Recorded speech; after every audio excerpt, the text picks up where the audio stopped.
Listen carefully and note point 1 down in figures, the 4 numbers in the story. The golden feather. One day, the queen was taking a walk in her garden when she found a big, beautiful golden feather.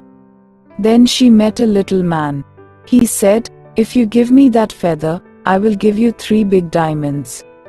"Sorry," said the queen. Then she met an old woman. The old woman said, "If you give me that feather, I will give you a necklace of 21 pearls." "Sorry," said the queen. Then she met the king. The king said, "If you give me that feather, I will give you 99 gold coins." "Sorry," said the queen. Then she met the little prince. He said, "Oh, Mama, what a bright beautiful feather." "Take it, my dear," said the queen. "Keep it safe." 2. Listen to the story again and note down the words that begin with W.